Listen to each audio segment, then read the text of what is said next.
Welcome to another video recipe of cooking experiments for a foodie. If you haven't subscribed yet, please do. Today I'll introduce you how to make a veg pizza in air fryer. As you all know, the rule in our house to make everything from scratch. So we are making the pizza base at home. Let's start. Add 3 tablespoons of active dry yeast in lukewarm water. Remember, the water is supposed to be lukewarm. If you make it hot, the yeast will not be activated. Now let's add 3 tablespoons of brown sugar, which helps the yeast to activate. We will use this mixture to knead the dough for pizza base. Add 1 tablespoon of salt in 4 bowls of wheat atta. Let's start kneading the dough. Initially, I am using a spatula because the water is lukewarm. Do not knead a hard dough. It should be a soft dough. Also, keep kneading as much as possible. This helps the dough to rise. This is the final consistency of the dough.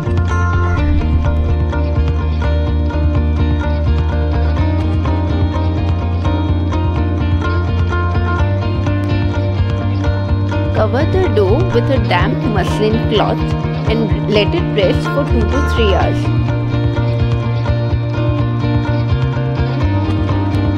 See the dough, how it has doubled up after 3 hours.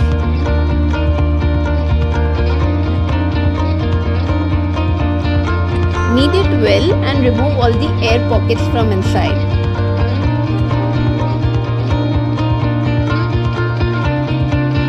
Our dough is ready. Now let's move on to making the pizza bases. I am rolling the pizza base on a marble platform. If you wish, you can roll it on a wooden platform. Just put some plastic sheet over it because our dough is very sticky. I am rolling it thick for a thick crust pizza. Piercing the fork is necessary, otherwise in the air fryer the base puffs up. Air fry the base in air fryer at 150 degrees for 3 minutes each side.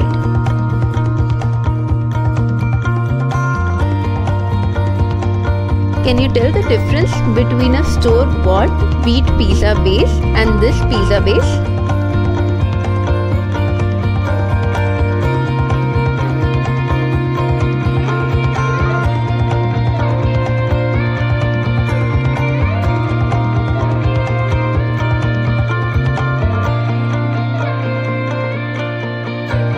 I will tell you the reason for rolling these extremely thin rotis later.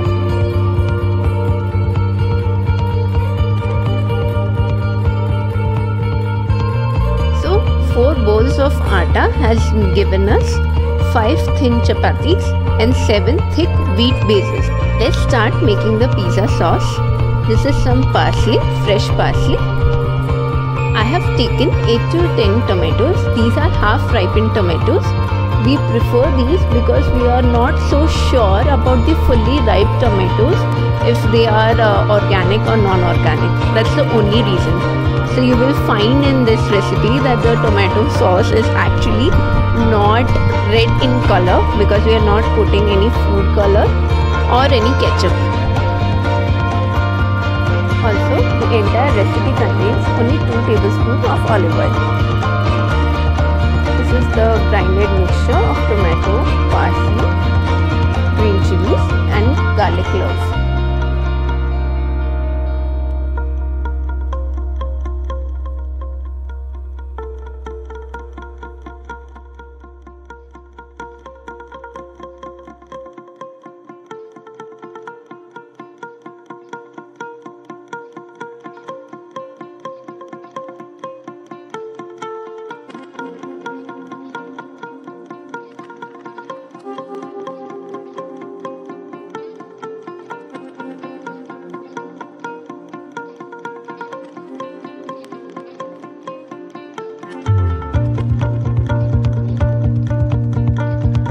You can see the color changing. It is because of homemade red chili powder. Let's start making the cheese sauce. This is required for cheese burst pizza. If you are planning on making a normal regular pizza, you can skip this sauce.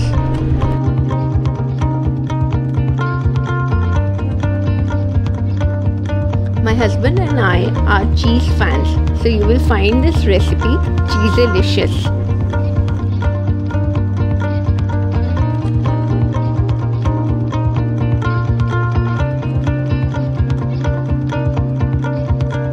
More cheese, haha. I'm just adding this to give the cheese sauce a better cheese pull when you pull the pizza slice.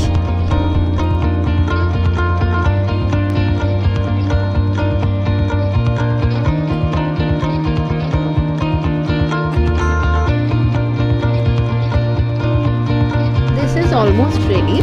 Just make sure the water content is almost zero and you have a good thick pizza sauce.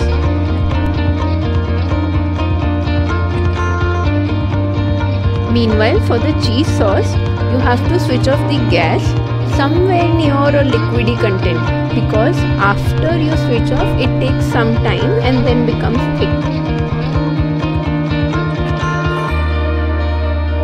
You can see the bubbles. This is ready now. You can switch off the gas. Now this is the fun part. Let's start assembling the pizza. First we pour the cheese sauce on the pizza base. Spread it evenly. Remember the rotis we had made? Now is the time you lay out the thin roti over the cheese sauce. The pizza sauce and all the toppings go on this roti.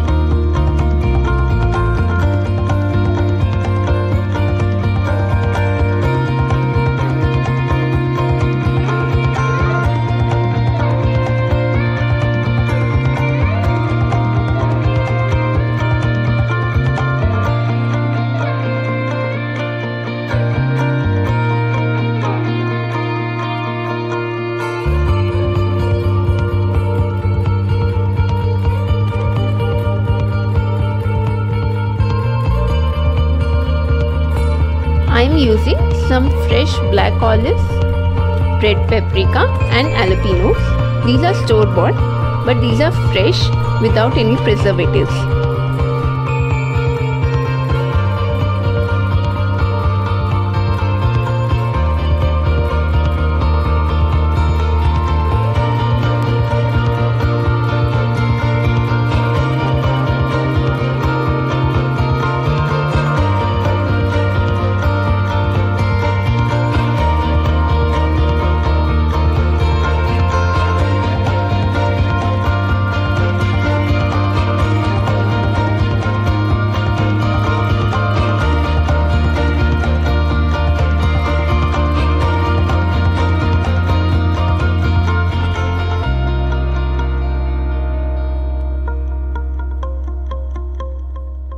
Preheat the air fryer at 200 degrees for 2-3 minutes.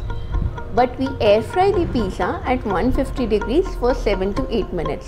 The reason for 150 is that the cheese sauce has to melt properly. We don't need to brush any oil on the base of air fryer. And the sizzling hot pizza is ready. Enjoy the oozing cheese pizza.